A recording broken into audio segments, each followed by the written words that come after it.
Já aconteceu de você ir ao médico, tomar uma bronca que seu diabetes está todo descontrolado, aí ele te manda para Nutri, você ganha um cardápio, coloca em prática um tempão, faz o melhor que você pode. Quando você volta, passa um tempo, você vai repetir os exames e melhorou super pouco, você ganha uma bronca. Já vi paciente ser chamado de mentiroso, que não colocou as coisas em prática. Conhece alguém que já passou por esse papelão? Essa mudança na alimentação contém armadilhas que você não pode deixar passar. Nesse vídeo eu vou explicar essa situação tão comum da pessoa empenhada em melhorar a sua dieta e isso não corresponde a melhoras nos exames. Vamos entender por que isso acontece e eu vou te explicar como a gente passa a fazer esse negócio funcionar melhor. Já que vamos ter trabalho, né? Que seja para dar resultado. Vamos começar? Logo depois da vinheta.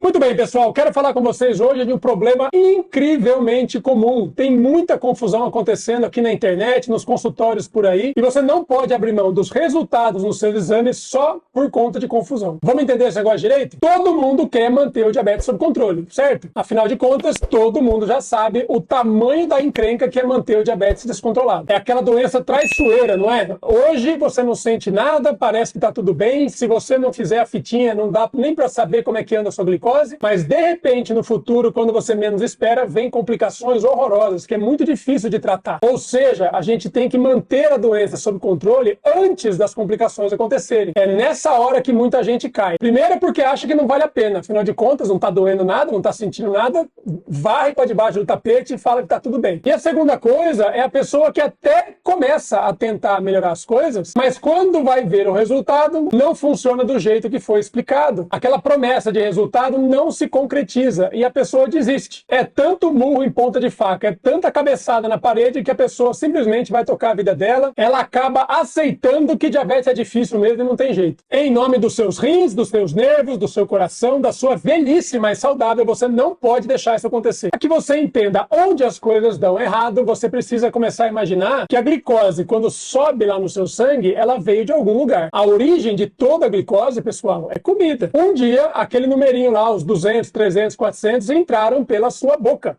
Qual é o caminho da comida até que ela se transforme em doença? E a história é mais ou menos o seguinte: você escolhe o que vai no seu prato, essa parte é importante, você vai aprender a fazer isso melhor, faz a sua refeição, come tudo que você escolheu e é iniciado o processo de digestão do alimento, que basicamente é quebrar tudo que você comeu em pedacinhos muito pequenininhos, um caldinho bem ralo para que a comida possa ser absorvida no intestino. Quando ela é absorvida, ela cai dentro do seu sangue, das veias intestinais, e aí começa a brincadeira, porque nessa hora os níveis de glicose sobem, os níveis de gordura, a gente não dosa muito, mas sobem também, afinal de contas está entrando, né, das coisas que você comeu, e inclusive os níveis de proteína também sobem, porque afinal de contas a gente comeu, tem que entrar no sangue, a gente não dosa, mas pode acreditar que acontece. Agora, a partir daí é onde o bicho pega para o diabético, a insulina não funciona do jeito adequado, tem outros vídeos que eu explico por quê, mas o fato é que justamente pela insulina não conseguir cumprir sua função e retirar essa comida do sangue para dentro dos estoques, represa, fica um monte de glicose boiando para lá e para cá sem destino. E essa é exatamente a principal característica da doença, picos de glicose altos e que demoram para cair. Percebe? Tem esse caminho. Agora, o processo de digestão vai depender do que você comeu. Existe uma característica que tenta explicar como é que essas coisas acontecem. Tem comidas que são digeridas muito rápido, a absorção é rápida e o pico de glicose fica alto, e tem outras comidas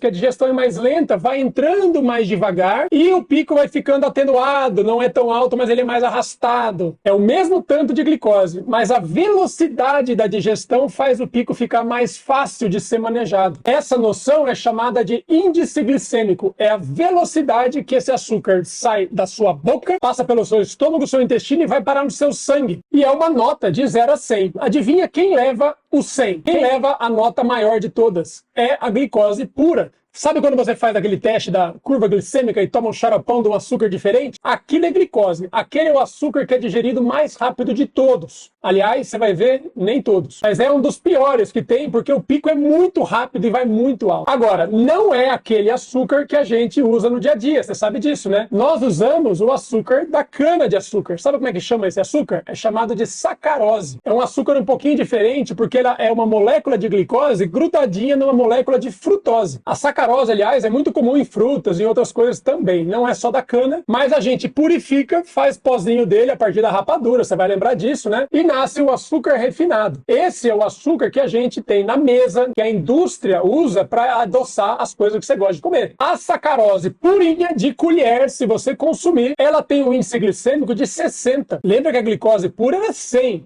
A sacarose é 60. Já é um açúcar com índice glicêmico bem menor.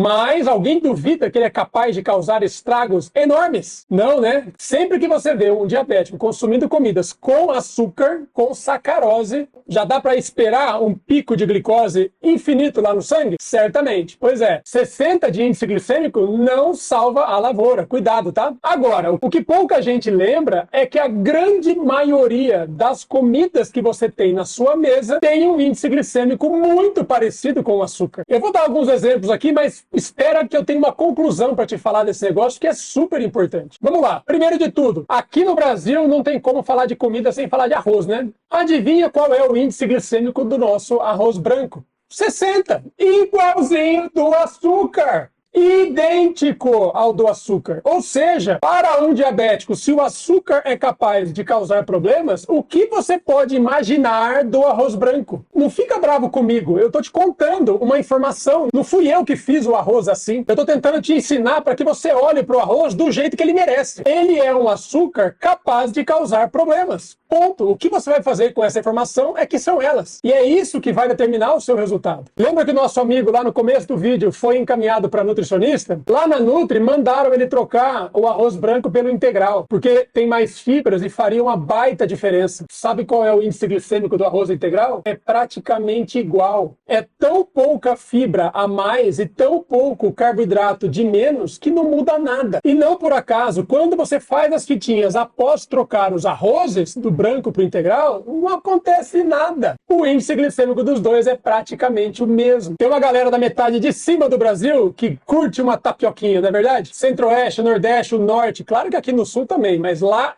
faz parte da cultura da galera. O pessoal cresceu comendo tapioca. A tapioca aqui no Sul é modinha, viu? Não faz tanto tempo assim. Quer que eu te fale o índice glicêmico da tapioca? Lembra que o açúcar é 60, sacarose é 60, tapioca é 70. Tapioca é digerido e absorvido, vai parar no seu sangue mais rápido do que o açúcar de mesa. E, portanto, como é que você acha que ficam os picos da tapioca comparados com o açúcar? São piores. Um pouquinho pior, mas é pior. Outro campeão aí do nosso café da manhã, Brasil afora.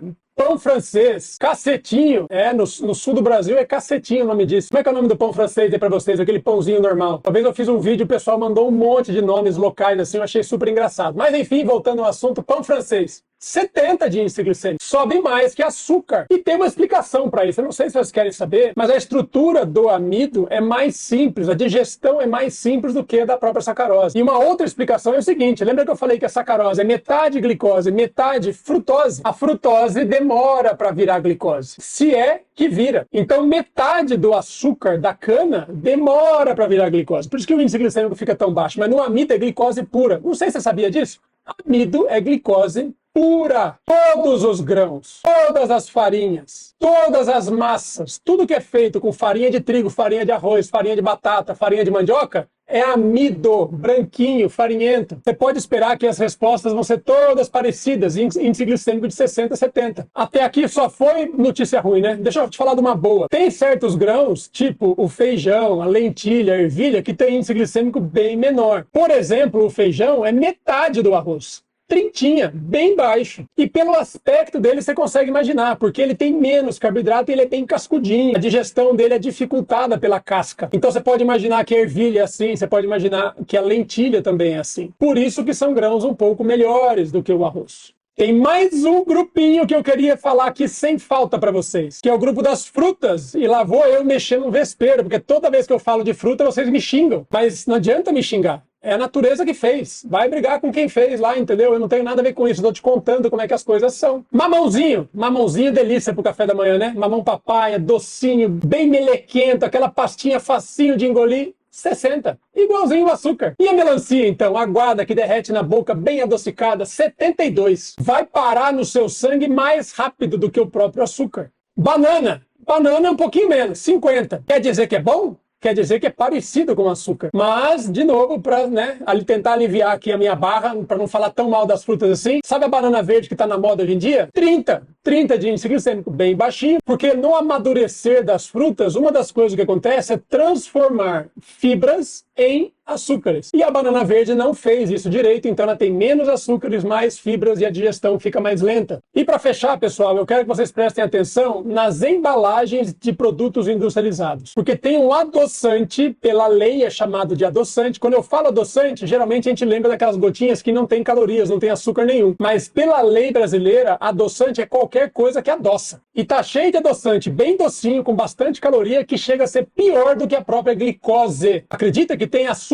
que é absorvido mais rápido do que glicose pura? E esse nome eu queria que você prestasse atenção e tentasse caçar nas suas embalagens, porque desse você tem que fugir, que é a maltodestrina. Ela é campeã de uso pela indústria. A indústria adora usar esse açúcar, sei lá por quê. Ela também, às vezes, entra como nome de maltose. Maltose ou maltodestrina, você foge. Diabético não pode chegar perto disso. O índice glicêmico da maltose, da maltodestrina, é maior do que 100. Maior do que glicose pura. É um dos piores que existe na face da Terra. Pessoal, eu me baseei nesse vídeo aqui e eu queria que você visitasse esse site para terminar suas pesquisas. É um site chamado indiceglicêmico.com.br. Super facinho, né? Tem aplicativo para baixar, lá no site você vai ver como é que é. E aí você clica e daí eles separam esses alimentos todos por grupos. O grupo das farinhas, o grupo das frutas, dos legumes e por aí vai. E aí abre lá com os numerinhos para você começar a olhar para esse outro aspecto, tá certo? Onde eu queria chegar no começo é que você vai concordar comigo, depois de estudar as tabelas, de dar uma passadinha de olho nesses números, você vai perceber o seguinte: todo alimento rico em carboidratos, seja ele fruta, seja ele amido de farinha, seja ele um pãozinho, seja tapioca, o que for, todos eles são muito mais parecidos do que diferentes.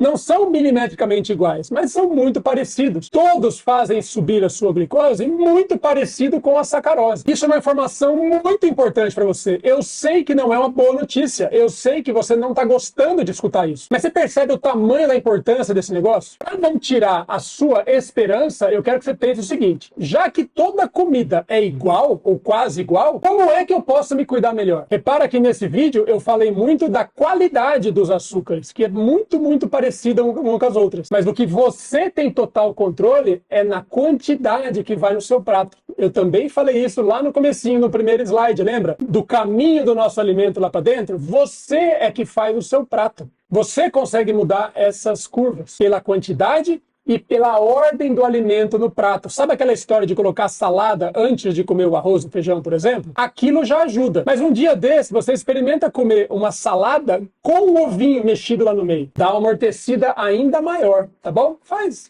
o teste, me fala depois. Comenta aqui embaixo. Aliás, já que vai comentar, me fala se você gostou. Apesar das más notícias, no final eu tentei dar um alento aqui e te mostrar um caminho para regular esse negócio. Me fala se você sabia, me fala se mereceu o encaminhamento para algum diabético que você conheça. Se quiser chamar sua nutricionista, seu médico para dar uma olhada nesse vídeo, a gente pode conversar sobre isso também. Não para brigar, hein, pelo amor de Deus, mas pra gente conversar e ver se acha um meio termo nesse assunto. Combinado? Pessoal, tudo que eu falo aqui é voltado para que você aprenda a melhorar a sua própria situação. Para o bem ou para o mal, a regra é que a gente entendeu certas coisas erradas. E vamos ter que endireitar esse assunto. Quanto antes a gente começar, melhor. O que não dá para fazer, eu também disse lá no começo. A pior situação possível é falar assim: ai, que difícil, ai, não quero, ai, que dá muito trabalho. E varre o assunto para debaixo do tapete. Isso pode te custar muito caro. Não deixe isso acontecer. Se inscreva no canal, toda semana temos 2 a 3 vídeos novos, todos nessa pegada prática para resolver essa situação aí na sua casa. Eu espero você no próximo, um grande abraço, até lá!